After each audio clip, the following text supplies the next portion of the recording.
Namaste. Guys, do you know why Lord Ganesha has an elephant head? भगवान श्री गणेशा जिनको हम प्रथम पूज्य मानते हैं उनको हाथी का सर क्यों है? तो इसके पीछे एक इंटरेस्टिंग स्टोरी है। एक शिव पुराण में और या पुराणों में एक कथा आती है कि जब भगवान भोलेनाथ, भगवान शिव शंकर कैलाश पे नहीं थे, कुछ टाइम के लिए वो युद्ध पे गए थे। उस टाइम पे माता पार्वती अकेली कैलाश में निवास करती थी और उनके साथ में कुछ गण रहते थे और नंदी भी रहते थे साथ ही में। तो माता पार्वती को जब शिवजी नहीं है तो माता पार्वती को बड़ा अकेला फील होता था। तो उन्होंने सोचा कि मेरा क्यों ना मेरा एक पुत्र हो साथ में, क्योंकि भगवान कार्तिकेय भी तब अपने ट्रेनिंग में शिक्षा लेने गए थे, ये आपको पता ही होगा। तो माता पार्वती ने सोचा कि उन्होंने एक चंदन से फिर एक मूर्ति बनाई। अब आप ये मत सोचना, जज मत करना कि ऐसी बना दी और वो डायरेक्ट भगवान बन गया, ऐसा नहीं है। आप है ना थोड़ा लॉजिकल माइंड से ये सोचो। मैं आपको मना नहीं करती हूँ, ये आपका फ्रीडम है, कैसे भी सोचो। अगर आप भगवान पे विश्वास नहीं करते हो तो आप कैसे भी जज करने का ट्राई करोगे। बट आप स्टोरी सुन लो, ओके। ये जो लोग नास्तिक है उनके लिए विशेषतः ये सूचना है या चेतावनी है कि अगर आपको नहीं पसंद है भगवान की स्टोरीज तो मत सुना करो, ओके। अगर आप भगवान पे बिलीव करते हो या उसके पीछे का साइंस भी है, ओके। भगवान मतलब कोई अध्यात्म, डायरेक्ट सिर्फ अध्यात्म नहीं है। जब जाके विज्ञान खत्म होता है तब अध्यात्म शुरू होता है। तो बड़े बड़े साइंटिस्ट भी हुए ना ये पूरे ब्रह्मांड में, उन्होंने भी अध्यात्म को समझने का प्रयास किया है। अध्यात्म यूं ही समझने की चीज़ नहीं है, ओके। तो अगर आप को स्टोरीज पसंद नहीं आती है आध्यात्मिक तो आप मत सुनिए, ये मेरा आग्रह रहेगा। पर ज़्यादा जज करने का प्रयास मत कीजिए और आपकी बुद्धिमत्ता यूज़ मत कीजिए, ओके। तो हमारे प्यारे जो अध्यात्म में बिलीव करते हैं उन दोस्तों के लिए, चाहे कोई भी रिलीजन से हो, बट एटलीस्ट सुनने में अच्छा लगता है आपको, तो भगवान की स्टोरी समझ के मत सुनिए। अगर आप बिलीव नहीं करते हो, एटलीस्ट एक अच्छी स्टोरी समझ के भी सुनोगे तो आपको बड़ा अच्छा और लर्निंग मिलेगा at the end of the story, okay. तो माता पार्वती ने सैंडलवुड चंदन से बनाई। कुछ ऐसी आध्यात्मिक मान्यताएं हैं या कुछ कथाएं हैं पौराणिक, उनमें बताया गया है उन्होंने अपने अंग के मैल से बनाया था मूर्ति। बट कुछ स्टोरीज़ है, मान्यताएं हैं जो बताती है सैंडलवुड से बनाई थी एक मूर्ति बालक की। तो मैं सैंडलवुड वाला मानती हूँ। अब जिसका अपना अगेन स्वतंत्र भाव है, जिसको जो मानना है वो मान सकते हैं। तो सैंडलवुड से मूर्ति बनाई और उसमें प्राण डाल दिए और वो जीती जागती एक लाइक व्यक्ति बन गया या एक बालक बन गया, ओके। तो प्राण डाल दिए, कैसे बन गया? क्योंकि आपको अगर पता है या नहीं पता होगा तो मैं शॉर्ट में बताती हूँ, बताती हूँ। माता पार्वती वो कोई आम साधारण स्त्री नहीं थी या साधारण व्यक्ति इंसान नहीं थे, वो थी शिवा, ओके, शक्ति, जिनको हम प्रकृति, नेचर बोलते हैं।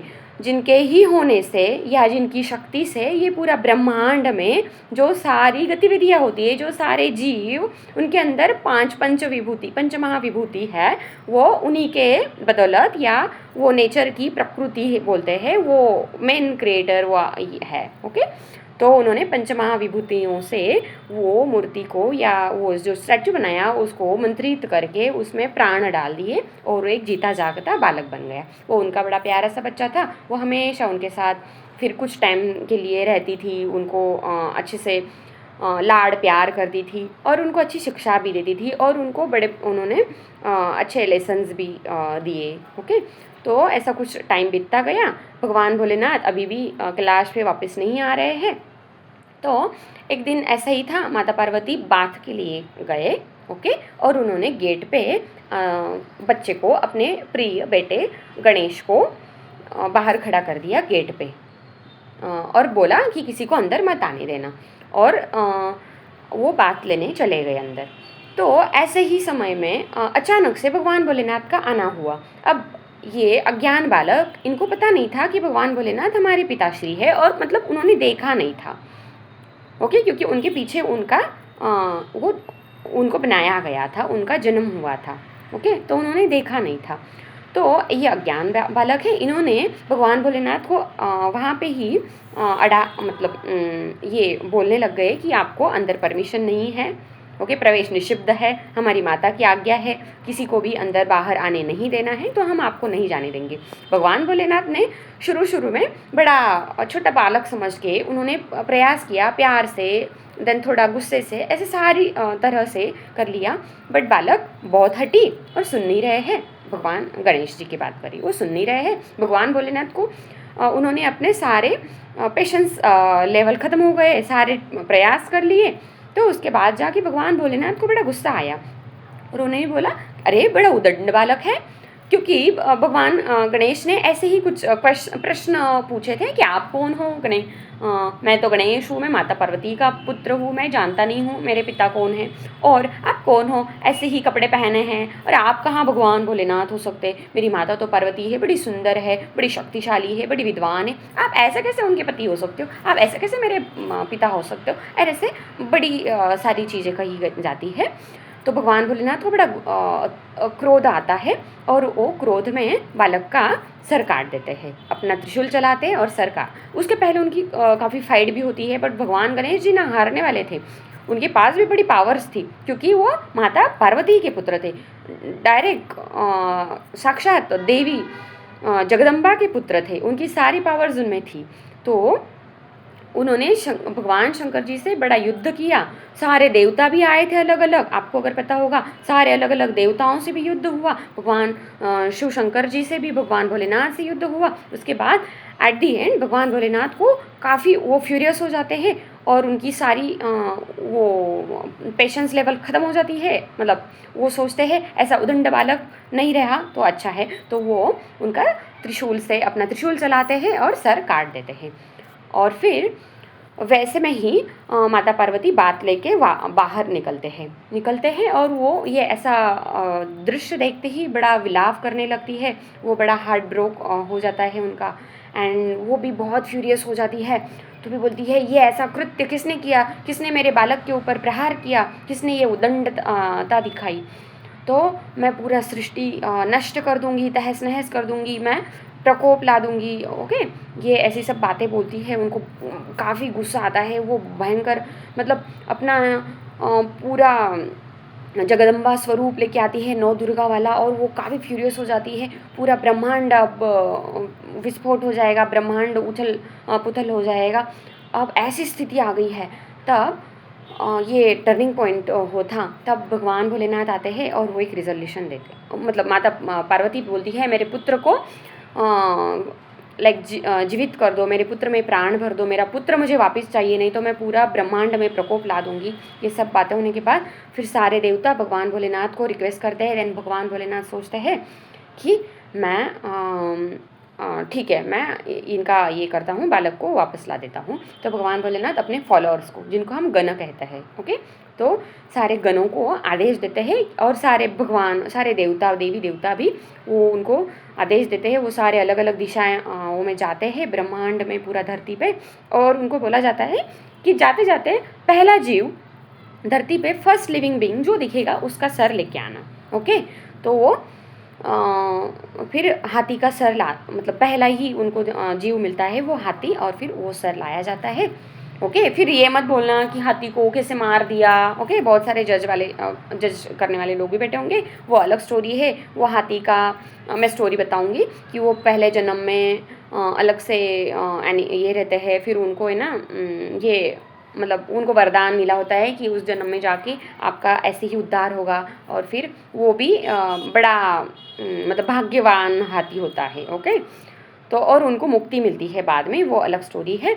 तो फिर ऐसे ही हाथी का सर लाया जाता है। देन भगवान गणेश जो भी ये छोटा बालक का बॉडी पड़ा होता है वहाँ पे शरीर, मृत शरीर, तो फिर भगवान शिव जी के पास दिया जाता है वो हाथी का सर। देन भगवान शिव जी वो छोटे बालक के मृत शरीर पे चिपका देते हैं और फिर उसमें प्राण भर देते हैं। अगेन भगवान भोलेनाथ तो साक्षात देवों के देव महादेव है, उनके अंदर सारी मतलब वो भी पंच महाविभूतियों से भी सारे कालों से विपरीत है, तो कालों के काल महाकाल है। अब उनमें भी पंच महाभूतों से वो मंत्रित करते हैं और बालक में प्राण भर देते हैं। ओके, ज्योति, प्राण ज्योति बालक में आ जाती है और वो उठ के खड़े हो जाते हैं, तो उनको वापस पुनर्जन्म मिलता है, या मतलब उनका नया जन्म शुरू होता है। उनका नाम फिर भगवान गणेश प्रथम पूज्य, ऐसा उनको पदवी बहाल होता है। तो उनको भगवान शिव शंकर एंड माता पार्वती मतलब डिक्लेयर कर देते हैं कि हमेशा अब जो भी सारे अच्छे कार्य होंगे, जो नया बिगिनिंग होगा, उनमें भगवान गणेश को प्रथम पूज्य माना जाएगा। इनकी पूजा करने से ही सारे कार्य सफल होंगे, शुरुआत अगर इनकी पूजा से की जाए तो। और क्योंकि वो भगवान भोलेनाथ के पुत्र है, तो वो बहुत ज्ञानी होते हैं, बहुत पावरफुल होते हैं। माता पार्वती के पुत्र होने के कारण भी बहुत पावरफुल, सारी उनके अंदर शक्तियाँ होती है, और वो बहुत तेजस्वी और बहुत शक्तिशाली भी होते हैं, और उनमें रिद्धि सिद्धि वो सारी मतलब ज्ञान के भंडार है। ओके, क्योंकि बस उनके अंदर थोड़ी उदंडता थी, क्योंकि भगवान भोलेनाथ बोलते हैं, अगर वो दूसरी कथा के माध्यम से अगर हम उस तरीके से सोचें, तो भगवान भोलेनाथ ने बोला था कि ये मेल से, मतलब माता पार्वती के अंग के मेल से अगर बना था, या चंदन से, तो मेल से बना था, तो उसके अंदर जो भी उनके अंदर की लाइक जो हम बोल सकते हैं थोड़ा उनके अंदर जो क्रोध, वो खराबपन, वो अंदर चला गया था। ओके, तो उसी से उनका बुद्धि में थोड़ा जो दूषितता आ गई थी वो निकल गई। अभी उनके अंदर नया एकदम शुद्धता आ गई है, पवित्रता आ गई है नया जन्म मिलने के बाद, क्योंकि वो पहला वाला जो था वो निकल चुका है, जो सारी दूषितता थी। ओके, तो ऐसी यह स्टोरी है। तो भगवान गणेश जी प्रथम पूज्य माने जाते हैं, सारे देवी देवता भी उनका फिर जय घोष करते हैं, और ऐसे ही भगवान गणेश जी हमारे प्रथम पूज्य है और सबके लाडले भी है। तो भगवान गणेश जी को याद करके जय श्री गणेशाय नमः। तो गाइज़, आपको अगर स्टोरी अच्छी लगी है, मैंने बहुत सिंपल सी भाषा में बहुत शॉर्टकट बताने का ट्राई किया है। एक्चुअल में ये स्टोरी बहुत लंबी है। ओके, तो आपको स्टोरी कैसी लगी है ज़रूर लाइक कीजिएगा, शेयर कीजिएगा और कमेंट में बताइएगा, और मेरा चैनल फॉलो करना मत भूलिएगा। ऐसे ही मैं एंशंट मिथोलॉजिकल हमारे सारे देवी देवताओं के ऊपर स्टोरीज़ बनाती रहूँगी। हम ऐसी सीरीज़ बनाएंगे, लाइक पूरा एक सीरीज़ में भगवान गणेश जी के ऊपर, उनके अलग अलग कलाओं के ऊपर, उनके अलग अलग स्टोरीज़ बनाएंगे। देन भगवान कृष्ण जी की, देन शंकर भगवान भोलेनाथ के ऊपर स्टोरीज़ बनाएंगे। हम राम जी की कथा, उनके ऊपर स्टोरीज़ बनाएंगे। हम ऐसे और भी मिथोलॉजिकल बहुत सारे कैरेक्टर्स है, देवी देवता है, और पूरा भागवत की भी हम छोटी छोटी कथाएँ लाएंगे।